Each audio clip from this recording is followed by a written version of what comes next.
Marajaw na duyom sa tanan pag-usab atong palakpakan atong Ginoong Dios sa tanang mga grasya nga atong nadawat gikan kaniya.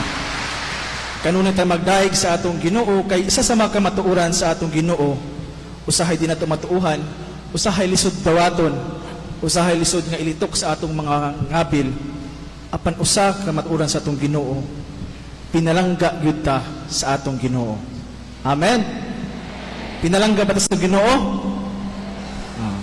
Very good. Very good. Ang igsoon diha sa atong mga pagbasa karon, gipakita sa Ginoo kung unsa siya magpangga kanato.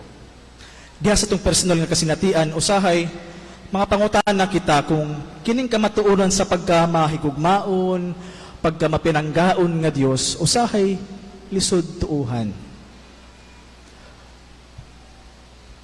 For instance, gusto ko magpari ni sulgong seminaryo, kay gituuhan na kung magpari ka, daghay mga panalangin nga maabot sa imong pamilya. Gusto ko mag-alagad simbahan, magmadre ko. Kay maugya po ng gituuhan nga daghay mo buhagay nga mga panalangin sa imong pamilya ug mahimong bulahan ang imong pamilya. Apan karon na ay nahitabo sa akong pamilya. Brutal.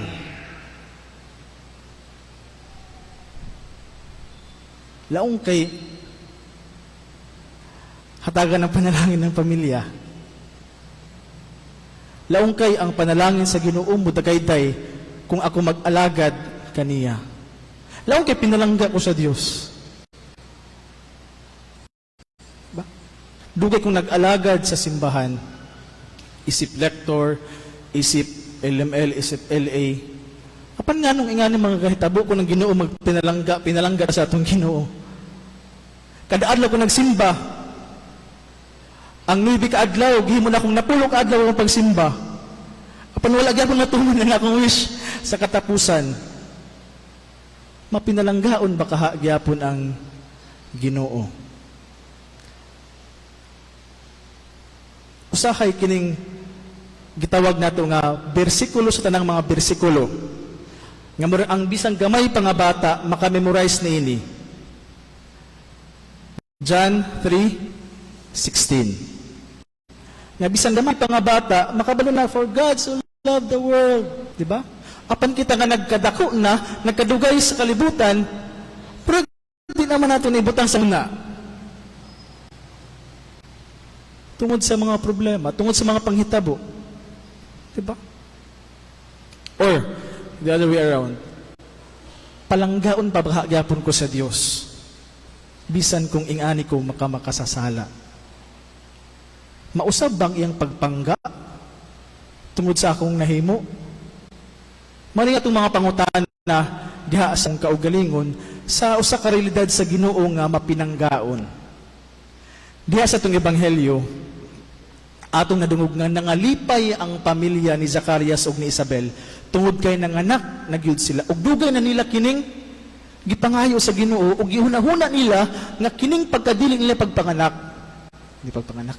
nga ang ilang sila nga wala makaanak, usa kini ka makauuaw tungod kay gipasabot kini sa ilang panahon nga sila wala gipangga sa Ginoo. Bisan kung ang ilang laray ni Zacarias ug ni Isabel laray sa mga pari. Gani si Zacarias maoy tighalad ug halad ngadto sa templo. Usa ka makauuaw. Apan karon naglipay sila tungod kay nakaanak na sila ug gipanganan niya ang ilang anak nga Juan. Sumala sa gisugo kanila sa Dios. Ug kining pangalan nga Juan, from the Hebrew word Yuhawan, nagipasabot na God is gracious or God favors. Nga ang Ginoo madagayaon diha sa iyang mga panalangin. Nga ang Ginoo kanunay naglantaw sa atong kaayuhan. Mao nang lipay kaayo ang ilang mga paryente, ang ilang mga silingan nga sa kadugayon nga panahon nihatag na gayud og panalangin ug dili na maulaw si Zacarias ug si Isabel. Gipangga ta sa Ginoo. Apan ang pangutana karon, giunsa kita pagpangga sa Ginoo. Kay base ng atong standard sa pagpangga sa atong Ginoo, mao'y atong ibutang diha sa Ginoo. Tungod kay nagbilal-bilar ko sa ako pag-study, dapat Lord, mahimong top 1 ko sa pagka-LPT. Mahimong top 1 sa nursing. Dapat Lord, kay kumpletuhan ako ininuybi ka adlaw nga misa digalyo or simbang gabi. Dapat Lord, nga imong gid ko hatagan kay uhaw na. Hatagan ako nimo og akong mapangasawa or imo nag-grant Lord ang akong wish nga dugay na akong giampo. Kita ang nagbutang sa definition sa pagka mapinanggaon sa Dios ngadto sa Dios. Wala nato hinumdumi usahay nga siya ang tighatag ugasa. Ang grasya dili na siya mahimong grasya, charis, gift kung siya atong gihunahuna nga entitled kita nga mudawat niini tungod kay atong gibuhat ang mga ingani. Ang grasya gikan sa Dios ug siya ang tighatag og panalangin ug dili nato siya madiktahan kay in the first place dili man ta mao ang Ginoo. Apan diha sa atong ebanghelyo karon gipakita diha kung unsa ang pagka mapinanggaon sa atong Ginoo. Una, bisan pa man sa pagka tigulang ni Isabel ug ni Zacarias, bisan pa man diha sa ang realidad nga murag imposible namang gyud nga magkaanak sila. Sila gihatagan gyapon sa Dios og iyang panalangin. Nga sa ato pa, ang atong Ginoong Dios sa iyang pagbuot, sa iyang panahon, walay imposible kaniya. Nga bisan pa man diha sa atong sitwasyon na kung unsa man ang murag mga imposible na, no? Kanunay kitang mulaom. Kaya ang paglaom, hope is always faced with hopeless situation. Nga lang taon aun sa mga malaumon nga sa Dios, lagi sa mga hopeless nga mga sitwasyon.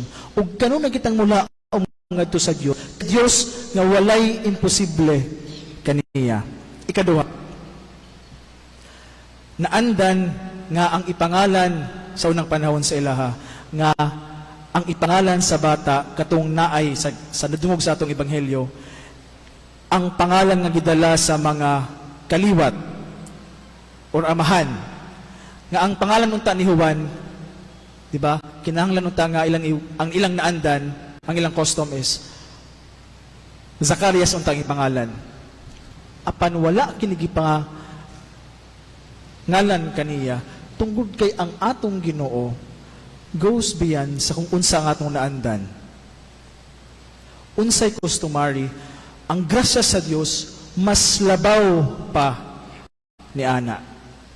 Mga igsoon, diha sa ilang kinabuhi, diha sa atong kinabuhi, ang Ginoong Dios mo hatag og mga panalangin sa pamaagi nga wala nato gidahom, sa mga panag-agi nga wala nato gi-expect.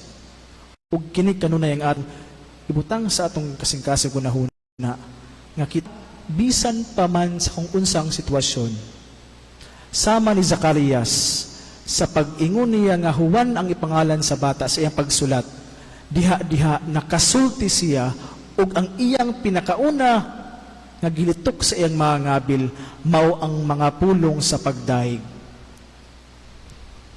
Ato kanunay dayigon ang Dios nga kanunay nga nagpangga kanato. Ug ang hinduman ang giingon sa atong obispo diri sa atong Surigao.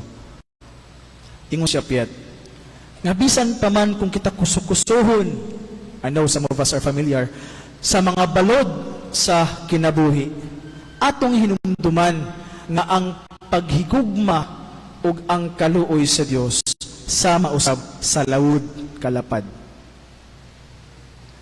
Bisan pa man kusukusuhon ta sa mga problema, always remember nga ang iyang paghigugma og kaluoy mas lapad pa ni ana. Ug kung dili nato kanunay o maglisod ta sa paglitok sa mga pulong diha sa atong kasing-kasing nga kita luyo sa atong pagkamakasasala, luyo sa atong nahimo, luyo sa atong mga moabot nga mga kalisdanan sa atong kinabuhi. Kanunay kita nakipangga sa Dios. Ug diha sa mga pulong ni Bishop Raul Dael og kung ikaw ang Dios, kanunay nagpahinumdom ka nato nga kung kita maglisod paghigugma kaniya, ato lang siya pasagdan nga mahigugma kanato. Untana, kanunay natong ibutang sa atong unahuna og kasing-kasing nga kita mga pinanggang anak sa Dios. Hinaot paunta. Manindog kita mga igsuon